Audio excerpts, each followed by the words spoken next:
റമദാൻ മാസത്തിലെ ജോലി ചെയ്യുന്നതിനെ കുറിച്ച് രണ്ട് അഭിപ്രായങ്ങളുണ്ട്. ചിലർ പറയുന്നുണ്ട് ജോലി ചെയ്തുകൊണ്ട് കുഴപ്പമില്ല, മറ്റു ചെയ്യേണ്ട റമദാൻ മാസമല്ലേ, എന്തിനാണ് ജോലി വിശ്രമത്തിന്റെ ഒരു മാസം വിശ്രമിച്ചുകൂടെ എന്ന് ചോദിക്കാം. അതെ, അപ്പോൾ എന്താണ് അതിൽ? സാധാരണ എൻ്റെയൊക്കെ ചെറുപ്പത്തിൽ പിന്നെ ഞാൻ കണ്ടിട്ടുള്ളത്, അന്ന് എൻ്റെ പരിസരങ്ങളിലുള്ള ആളുകളിൽ കൂടുതലും ഈ മദ്രാസ് പോലെയുള്ള സ്ഥലങ്ങളിലൊക്കെ ജോലി ചെയ്യുന്ന ബേക്കറികൾ അങ്ങനെയൊക്കെ നടത്തുന്ന ആളുകളാണ്.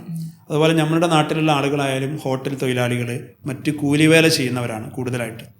അപ്പോൾ അവരെല്ലാം അന്നത്തെ കാലത്തൊക്കെ ജോലിക്ക് പോകാറില്ല.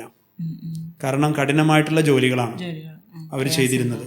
അതുകൊണ്ട് അവർ ആ ഒരു മാസം 12 മാസത്തിൽ ഒരു മാസം അവർ ലീവായിരിക്കും.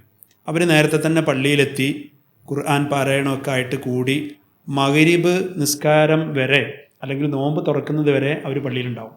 അപ്പോൾ പഴയ കാലത്തെ ഒരു സിസ്റ്റം എന്ന് പറയുന്നത് ഹോട്ടൽ മാത്രമല്ല മറ്റു ജോലികളും ഇല്ലായിരുന്നു. ആരോഗ്യപരമായിട്ട് നോക്കിക്കഴിഞ്ഞാലും നോമ്പിന് കഠിനമായിട്ടുള്ള ജോലികൾ നല്ലതല്ല. കാരണം പ്രത്യേകിച്ച് ഡീഹൈഡ്രേഷൻ സംഭവിക്കാൻ സാധ്യതയുണ്ട്.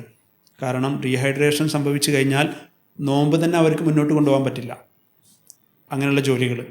അപ്പോൾ അതുകൊണ്ടായിരുന്നു അന്നത്തെ ആളുകൾ ജോലിക്ക് പോകാതിരുന്നത്.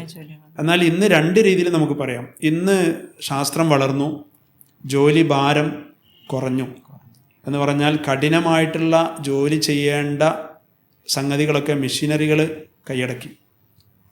ഏത് കാര്യമായാലും ഇപ്പം നമുക്ക് നോക്കിക്കഴിഞ്ഞാൽ ഉദാഹരണങ്ങൾ പറയേണ്ട ആവശ്യമില്ല. ഇപ്പം അലക്കുന്ന കാര്യമായാലും മറ്റ് ഏത് കാര്യങ്ങളായി നോക്കിയാലും വീട്ടിലെ വസ്തുക്കൾ വരെ, വീട്ടിലെ പിന്നെ ജോലികൾ വരെ കുറച്ചു. അതേപോലെ തന്നെ തൊഴിലാളികൾക്ക് ഇപ്പോൾ JCB എന്ന് പറയുന്ന സംഗതി, ഇതൊന്നും പഴയ കാലത്തില്ല. ജനങ്ങൾ തന്നെ കൊത്തണം അല്ലെങ്കിൽ കീറണം. അപ്പം ഇങ്ങനെയുള്ള കഠിനമായിട്ടുള്ള ജോലികൾ ഇല്ലാത്ത കാരണം കൊണ്ട്, മാത്രമല്ല ഒരു ഉപജീവന മാർഗം കൂടിയാണല്ലോ. അപ്പോൾ ആ നിലയിൽ നോക്കുമ്പോൾ കഠിനമല്ലാത്ത ജോലികൾ ചെയ്യുന്നതിന് കുഴപ്പമില്ല. പക്ഷേ റമദാനിൻ്റെ ഒരു ആ ബഹുമാനം, ആ റമദാനിനോടുള്ള ആദരവ് നിലനിർത്തിക്കൊണ്ട് ശരിക്കും പറഞ്ഞാൽ റമദാനിൽ അവർ വിശ്രമിക്കലാണ് നല്ലത്, ആരാധനകളിൽ മുഴുകലാണ് നല്ലത്. പ്രത്യേകിച്ച് ജോലിക്കൊക്കെ പോയി കഴിഞ്ഞാൽ അവർക്ക് ജമാഅത്തായിട്ട് നിസ്കരിക്കാനോ അല്ലെങ്കിൽ ആരാധനകൾ കൃത്യമായിട്ട് ചെയ്യാനൊന്നും പറ്റില്ല. അപ്പം ഞാൻ നേരത്തെ പറഞ്ഞതുപോലെ തന്നെ അന്നൊക്കെ ധാരാളം ഹത്മുകൾ തീർക്കുന്ന ആളുകളുണ്ടായിരുന്നു. ഇന്ന് കഴിയുന്നില്ല. അപ്പം നമ്മൾ ഷാഫി ഇമാമിനെ കുറിച്ചും മറ്റ് നമ്മളുടെ മഹത്തുക്കളെ കുറിച്ചൊക്കെ പറയുന്നുണ്ട്. സാധാരണ ഒരു ദിവസം ഒരു ഖത്തം, റമദാനാകുമ്പോൾ 2, 3 ഖത്തമൊക്കെ തീർത്തിരുന്നു എന്ന് പറഞ്ഞാൽ അന്നത്തെ കാലം അങ്ങനെ ആയിരുന്നു. ഇന്ന് ആളുകൾ അതിൽ നിന്ന് മാറിയിട്ട് പ്രത്യേകിച്ച് സമ്പാദിക്കാനുള്ള ആ ഒരു ത്വര, ആ ഒരു ക്രേസി, അതിലാണ് കൂടുതൽ ആളുകളുള്ളത്. അപ്പോൾ അതുകൊണ്ട് തന്നെ നോമ്പിന് അവരെന്ത് ചെയ്യുന്നില്ല, ലീവ് എടുക്കുന്നില്ല.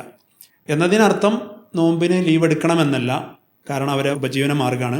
പക്ഷേ ഏറ്റവും നല്ലതായിട്ടുള്ള എൻ്റെ അഭിപ്രായം, നോമ്പിന് കഠിനമായിട്ടുള്ള ജോലികൾ, ഇപ്പം എന്നെപ്പോലുള്ളൊരു ജോലി കഠിനമായിട്ടുള്ള ജോലിയല്ല.